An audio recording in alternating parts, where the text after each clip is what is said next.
Saņem medaļu vidusskolā!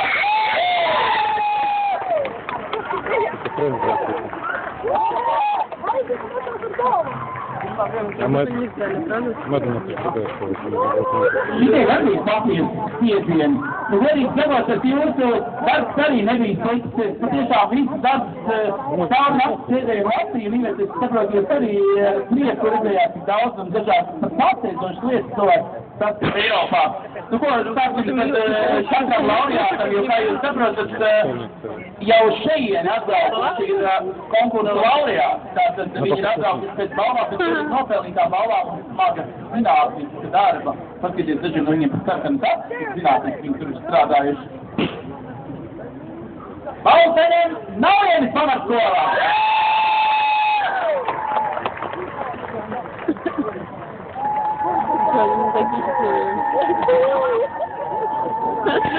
Balvu saņem arī Ilūstas sadraudzības vidusskolā!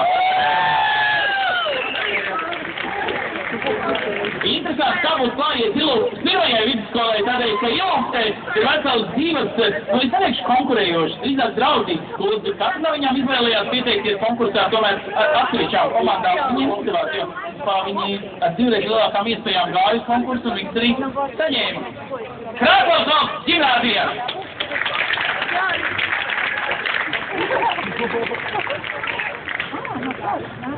Rieviņu vidusskola!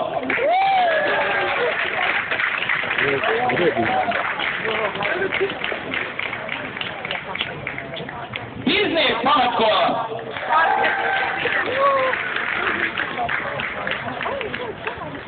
Un, jā, lūdzu. Un tagad mans balsojums. Aha, stāvam nepareizā vietā, jo tagad būs galvenākais mirklis, un mums vajag iet saulītē, jo uzvarētāji jāizceļ saulītē. Fotogrāfs uzzās, ka nebūs pārāk glauns foto. Tur ir taisnīgs. Protams, ka vajag saulītē.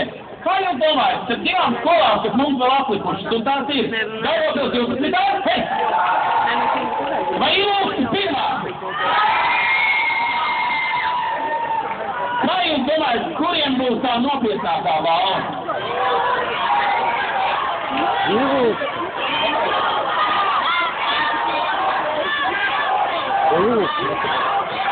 Es iedādu, es nezinu, ko lai dara.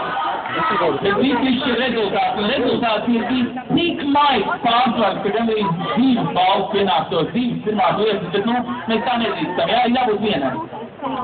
Ir uzrīkstēšanās, un ko izdarīja skola. Pie kā Ilūstas mums ir divas skolas, kas piedarījās konkursā, kas, man liekas, ļoti svarīgs ir atbalsts un motivācija, un atbalsts Ilūstai viscitākais. Ilūstas vidusskolā!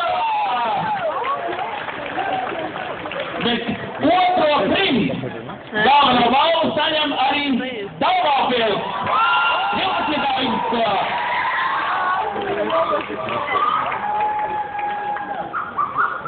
Nu, es ir kāds prieks, vienāds lieks jums tajā fonā. Ivets, varbūt vienu kopīgu foto, jaunieši parāties kopā uz vienu ātro foto, tuvāk mums.